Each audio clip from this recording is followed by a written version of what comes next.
এবং ভবিষ্যতে শোনা যাচ্ছে যে আরো 4% এই ইয়েস ব্যাংকের শেয়ার জাপানের ব্যাংকিং সংস্থা বা কর্পোরেশন কিনতে পারে।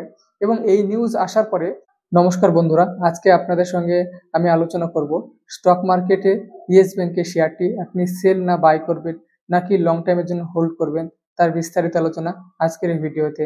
দেখুন, আমি আজকে ইয়েস ব্যাংক সম্পর্কে বিস্তারিত বলবো এবং এটি আপনি শোনার পরে নিজেই ডিসাইড করতে পারবেন যে ইয়েস ব্যাংকের শেয়ারটি সেল না বাই করা নাকি লং টাইমের জন্য হোল্ড করা সঠিক হবে আপনার পক্ষে।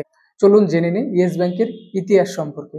দেখুন, ইয়েস ব্যাংক ছিল একটি প্রাইভেট সেক্টরের ব্যাংক, যার পথ চলা শুরু হয় 2004 সালে রানা কাপুর এবং অশোক কাপুরের হাত ধরে। ইয়েস ব্যাংক তখনকার সময়ে অর্থাৎ 2004 সাল থেকে 10 সালের মধ্যে অন্যান্য প্রাইভেট সেক্টরের ব্যাংকগুলিকে টেক্কা দিয়ে খুব অল্প সময়ে নিজের জায়গাটা তৈরি করে নিয়েছিল। কিন্তু এই ইয়েস ব্যাংকের পতনটা শুরু হয় 2018 সালে। কি এমন ঘটেছিল এবং কি কারণীয় জন্য আজ 2018 সাল থেকে আজ পর্যন্ত ইয়েস ব্যাংকের পতন অনবরত হতেই চলেছে, তার কারণগুলি আমরা জানবো।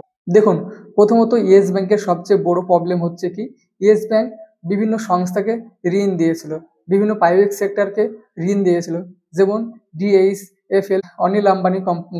প্রথমত ইয়েস ব্যাংক বিভিন্ন স্ক্যাম এর সঙ্গে জড়িয়ে পড়ে।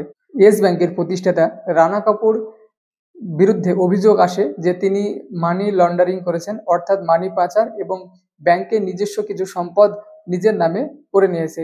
এই বিরুদ্ধে, তাই অনিল কাপুরের বিরুদ্ধে একটা অভিযোগ আসে 2020 সালে, এবং এই কেসগুলির পরিপ্রেক্ষিতে 2020 সালে রানা কাপুর গ্রেপ্তার হয় এবং তখন মানুষের বিশ্বাস এবং ভরসা এই ইয়েস ব্যাংকের উপর থেকে উঠে যায় এবং ইয়েস ব্যাংক প্রায় দেওয়ালিয়ায় পরিণত হয়। এবং সেই সময় 2020 সালে RBI ইয়েস ব্যাংকে মোরেটোরিয়া লিস্টে রাখে। মোরেটোরিয়া লিস্ট মানে হচ্ছে ইয়েস ব্যাংক যখন সম্পূর্ণভাবে লেনদেন বন্ধ করে দেওয়া হয় সেটাকে বলা হচ্ছে মোরেটোরিয়া, অর্থাৎ ইয়েস ব্যাংকের কোনো লেনদেন আর হবে না বা টাকা তোলার পুরো সিস্টেমটাকে অফ করে দেয় RBI 2020 সালে। তখন ব্যাংক প্রায় বন্ধের মুখে। ঠিক সেই সময় ভারতের অন্যতম গভর্নমেন্ট সেক্টরের ব্যাংক SBI এবং এই ব্যাংকটিকে পুনরুদ্ধার করতে কিছুটা সাহায্য করে এবং SBI আসে এবং ইয়েস ব্যাংকের প্রায় 26% শেয়ার কিনে নেয় এবং সেই সময় থেকে ইয়েস ব্যাংকের কিছুটা হলেও ঘুরে দাঁড়ায় এবং স্ট্যান্ডিং হয়ে দাঁড়ানোর মতো পরিস্থিতি আসে। এবং সেই সময় 2020 সালে ইয়েস ব্যাংকের শেয়ার যখন state bank of India 26% share কিনেছিল এবং সেই সময় থেকে কিন্তু স্টকে মুভমেন্ট আসে এবং সেই স্টকটি 5 টাকা থেকে আজকে 22 টাকা এবং 21 টাকার মধ্যে ট্রেড করছে। এবং বর্তমান পরিস্থিতি অনুযায়ী এনপিকে অর্থাৎ খারাপ ঋণ, যে খারাপ ঋণের পরিমাণ বেড়েছিল ইয়েস ব্যাংকের, অর্থাৎ বিভিন্ন কোম্পানি বা বিভিন্ন সংস্থাকে ইয়েস ব্যাংক যে ঋণ দিয়েছিল এবং সেই ঋণ পরবর্তীতে ফেরত পাওয়া হয়নি, সেটাকে আমরা বলছি খারাপ ঋণ অর্থাৎ এনপিকে।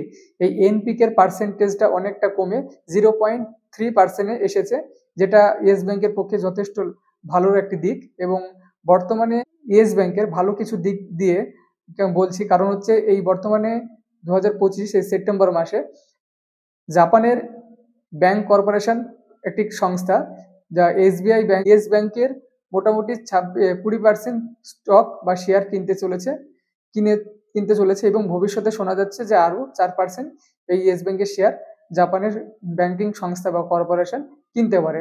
এবং এই নিউজ আসার পরে ইয়েস ব্যাংকে কিছুটা মুভমেন্ট দেখা গেছে এবং ইয়েস ব্যাংকের শেয়ারের উপর মানুষের আবার আস্থা বা ভরসা ফিরে আসছে। তবে দেখুন, ইয়েস ব্যাংকের যে জায়গায় ছিল সেই জায়গা থেকে যে পতন হয়েছে সেই জায়গা থেকে আবারও ফিরে সেই জায়গায় ফিরতে পারে। তবে আপনি বর্তমানে বিনিয়োগ করার সেরা সময় হতে পারে, আবার সেটা ঝুঁকিপূর্ণ হতে পারে। ঠিক আছে, তো আপনি এখানে লং টাইমের জন্য ইনভেস্ট করলে অবশ্যই এটা একটি ভালো দিক হতে পারে আপনার জন্য। তো ভিডিওটি সম্পূর্ণ শিক্ষামূলক। আমার যুক্তির সাপেক্ষে এবং আমার মতামতগুলি শোনার পর আপনার যে বিষয়টা সঠিক মনে হবে তার পরিপ্রেক্ষিতে আপনি অবশ্যই ইনভেস্ট করতে পারেন ইয়েস ব্যাংকে। তো ভিডিওটি ভালো লাগলে অবশ্যই লাইক, কমেন্ট, শেয়ার করবেন এবং আমার চ্যানেলে নতুন হয়ে থাকলে স্টক মার্কেট রিলেটেড ভিডিও পাওয়ার জন্য অবশ্যই চ্যানেলটি সাবস্ক্রাইব করে রাখুন।